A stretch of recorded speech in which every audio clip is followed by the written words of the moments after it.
పదవి లేకుండా అధికారం లేకుండా ప్రజాసేవ చేసే అలవాటు టీఆర్ఎస్ లేదు. కాబట్టి ఈ ప్రభుత్వం ఎప్పుడు పడిపోతుందా, ఎప్పుడు మళ్ళా మనం అధికారంలోకి రావాలని ఆలోచన చేస్తున్నారు. తొందరపడకండి, 4 సంవత్సరాలు వేచి ఉండండి. 4 సంవత్సరాల తర్వాతనే సాధారణ ఎన్నికలు వస్తాయి. అప్పుడు ప్రజలు నిర్ణయిస్తారు మళ్ళీ అధికారంలోకి ఎవరు రావాలని ప్రజలు నిర్ణయిస్తారు.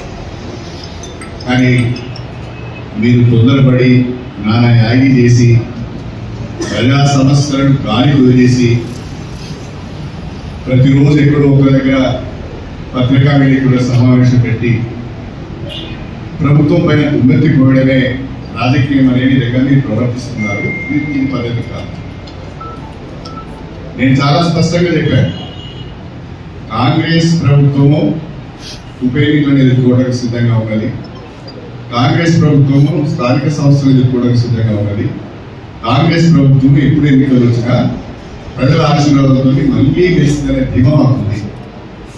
కానీ పాపం మతి ప్రవహించి మతి స్థితిని కోల్పోయి అధికారాన్ని కోల్పోయిన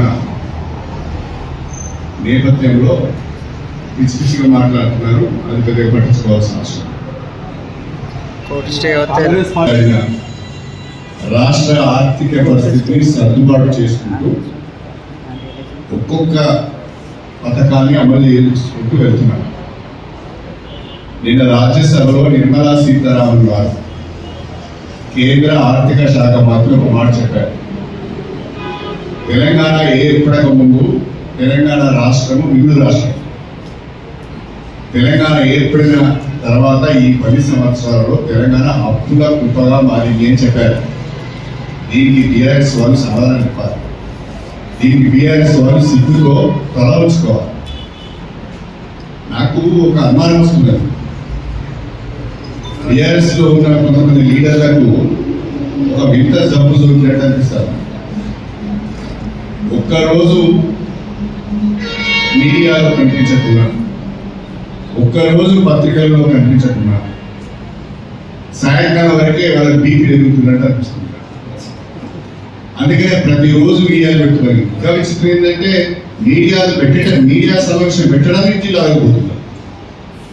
ఇది చాలా విచిత్రం. ఇలాంటి సిచ్యువేషన్ ఇప్పుడు చూడలేదు.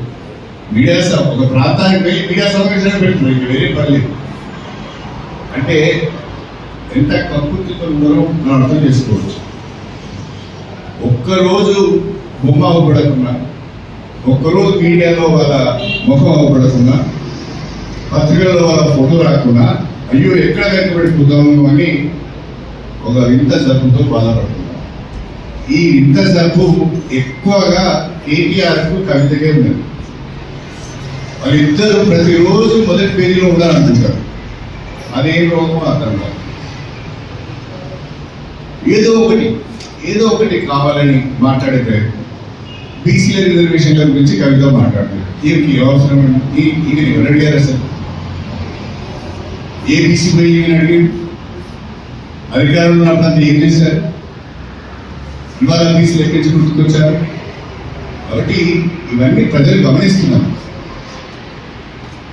కాంగ్రెస్ ప్రభుత్వం రాష్ట్ర అభివృద్ధికి కట్టుబడిందని, కాంగ్రెస్ ప్రభుత్వము బీసీ రిజర్వేషన్లకు కట్టుబడినది, 42% పెంచి ఎన్నికలు నిర్వహిస్తామని ఆలోచన చేస్తున్నది. కాంగ్రెస్ ప్రభుత్వం షెడ్యూల్ కులాల వర్గీకరణకు కట్టుబడి ఉన్నది. అదేవిధంగా ఇచ్చిన హామీలను ఒకటొకటే అమలు చేసే ప్రయత్నం చేస్తున్నది. ఆర్థిక వెసులుబాటును చూసుకొని కార్యక్రమాలను ముందు తీసుకోబోతున్నదే తప్ప మరొకటి కాదు. Thank you.